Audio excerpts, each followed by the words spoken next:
Chapter 28. Charge! Locking arms together they charged, looted oars sticking forward as impromptu lances. They came on as one, shoulder to shoulder in a united wall. Propelled forth on feet wrapped in worn leather shoes, they did not hesitate in the face of the enemy. Even the greatest of knights that the most noble of houses could produce would have been humbled by the courage displayed by these men of most humble means and origin. The soldiers patrolling the docks turned in time to see the men hurtling towards them, eyes bulging as they screamed their battle cries. The flat tips of the oars smashed into the front low like thunderous fists, knocking men and draconians from their feet to clasp at their chests and gasp for air that had been driven from their lungs. The front rank dropped their oars and fell onto their dead enemies, beating at their faces with clenched fists.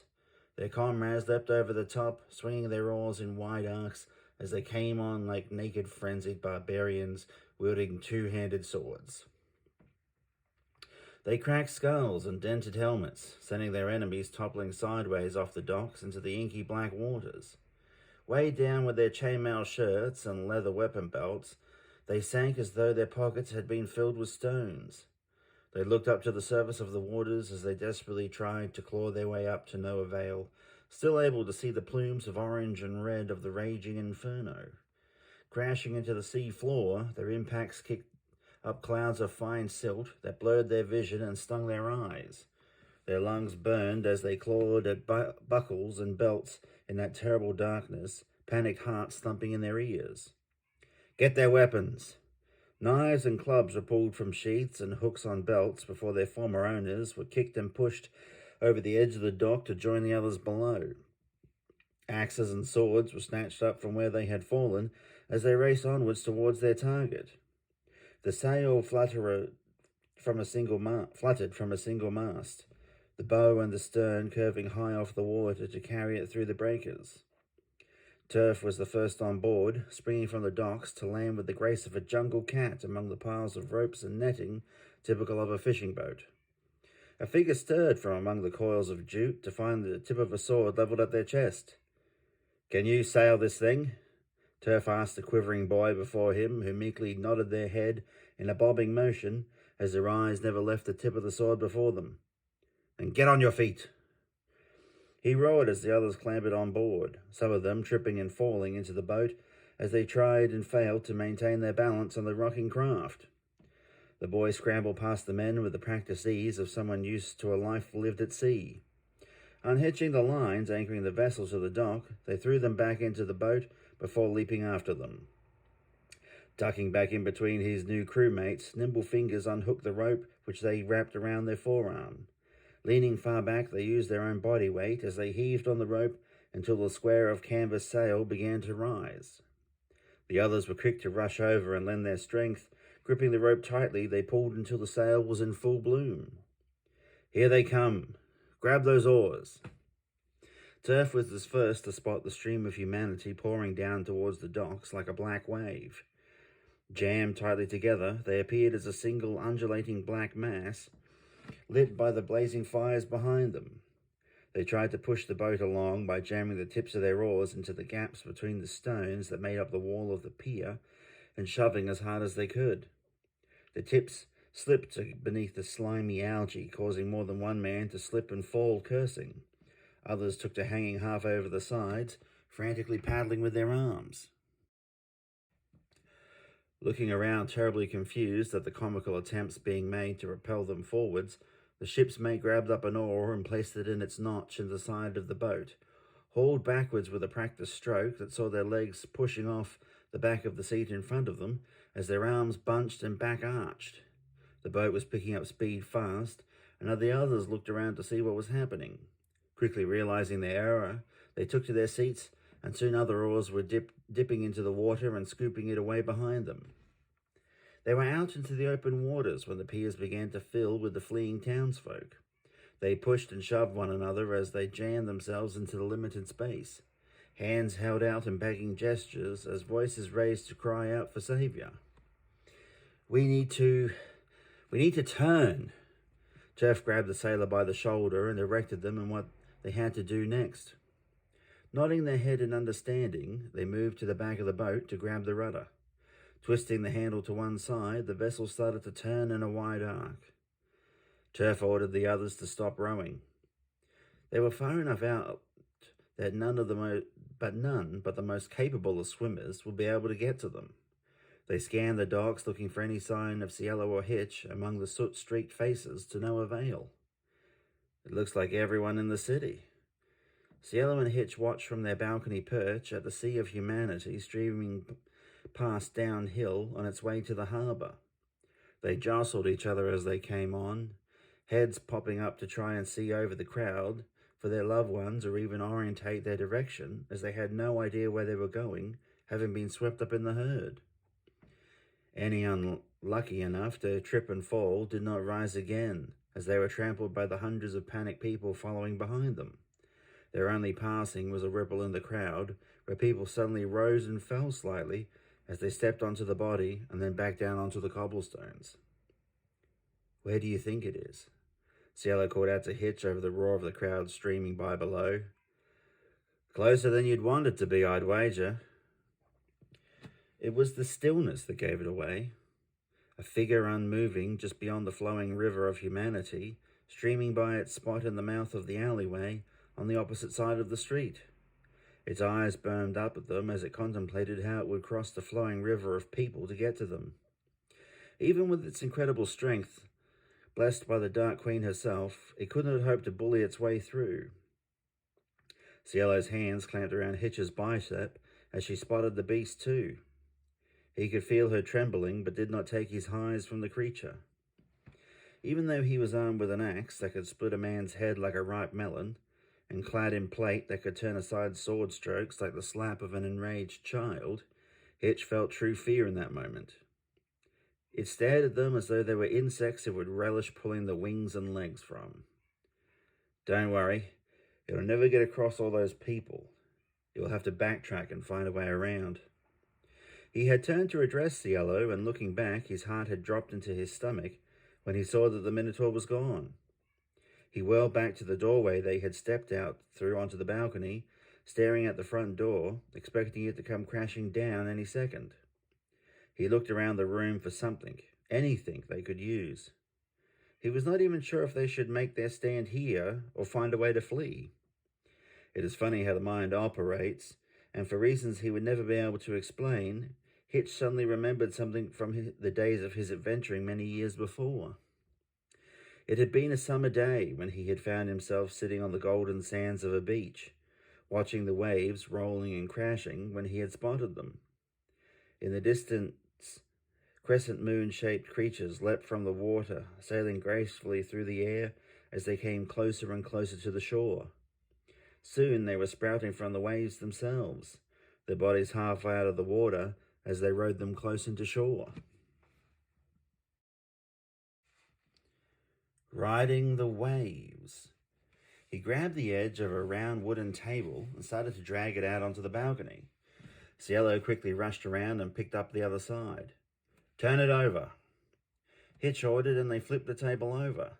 Stepping over to the wooden railing, he raised his axe, a few quick strokes easily slicing through the timber to clear their path. "Get on the table."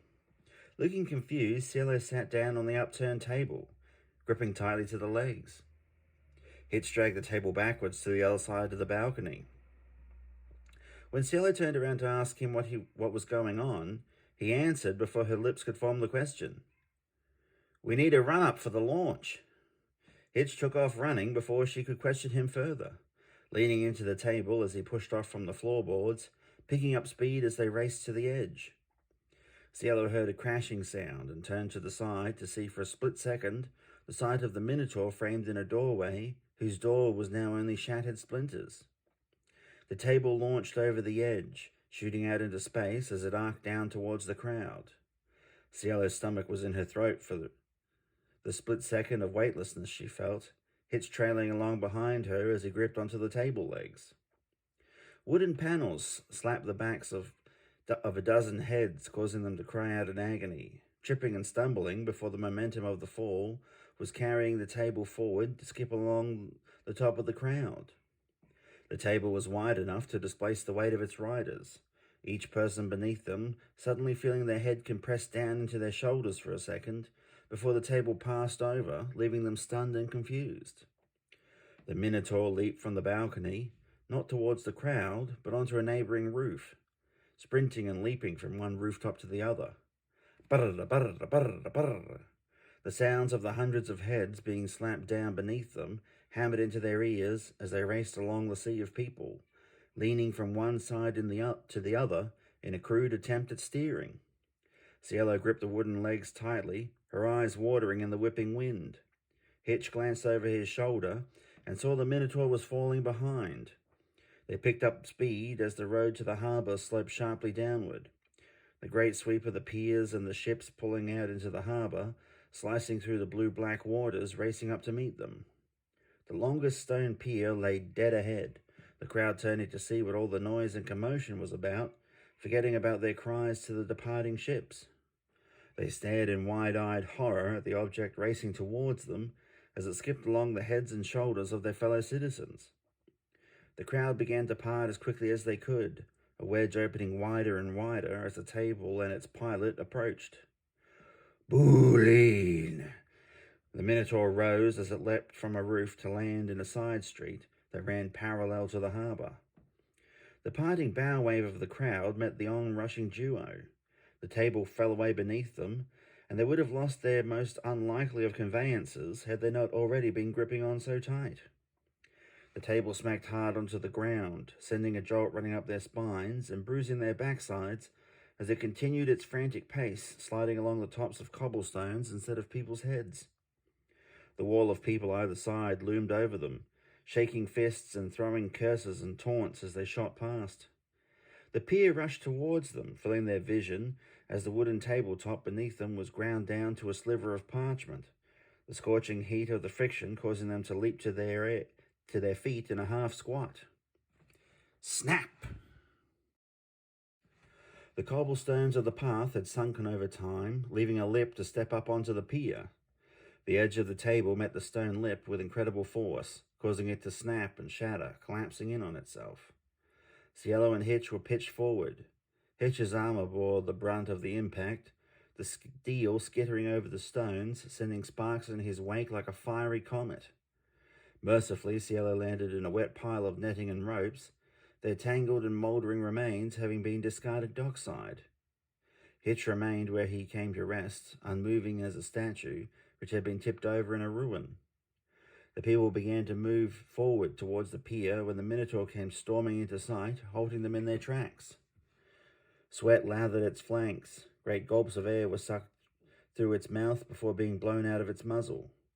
Cielo sat up in the tangle of ropes and spotted the beast approaching. Winded from its run, it had slowed to a walking pace as it stalked towards its cornered prey. Scrambling to her feet, she raced over to shake Hitch, pleading with him to wake up.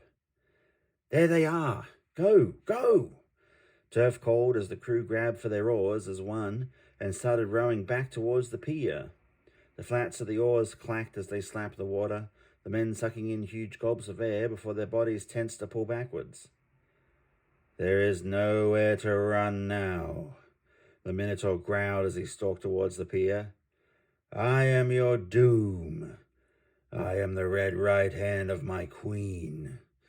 His monologue was cut off by a young woman's voice raised in defiance, even in the face of such impossible odds. I am a grass chewer. Cielo mocked as she pretended to be the beast before her. I soil myself as a baby, but I'm not crying for the milk of my mother. The Minotaur froze in place, eyes bulging with rage as its muscles rippled. It scraped a hoof on the stones as it prepared to charge. But I grow hungry as milkmaids keep my cow of a mother busy. Hitch began to stir as the Minotaur started its charge, legs pumping, arms swinging as it rocketed forward. Cielo had slipped her hand into her pocket as she had begun taunting the beast, as she had seen Janix do before her. As it began its charge, her hand appeared, the fingers opening as they released the glass marbles contained within. The Minotaur did not see the glass globes as it charged, thinking the hand gesture was a failed attempt to summon some kind of spell. It was almost upon her when its feet suddenly slipped out from underneath it, and it found itself staring up at the starry sky above. It slid along a carpet of the glass beads. Hitch opened his eyes, lifting his head in time to see the Minotaur sliding past on its back. It was almost past Cielo when one of its huge hands reached out and grabbed her by an ankle, yanking her from her feet. Hitch rolled over, his arms outstretched, screaming as he saw the Minotaur disappearing over the edge of the pier into the water, followed right behind by Cielo, a look of panicked terror on her face as she reached out her hands for him to save her. Go, no, no! Turf screamed from the bow of the boat as he witnessed the horrifying scene. The Minotaur was still holding tight to Cielo's ankle as the pair disappeared into the water together. Hitch had scrambled to his feet, and despite still wearing his heavy armor, dived over the edge in hot pursuit. Turf threw himself from the bow of the ship, diving into the water and disappearing below the surface, arms and legs frantically propelling him downward into the inky black water. Driven by instinct alone, he surged forward with desperate resolve.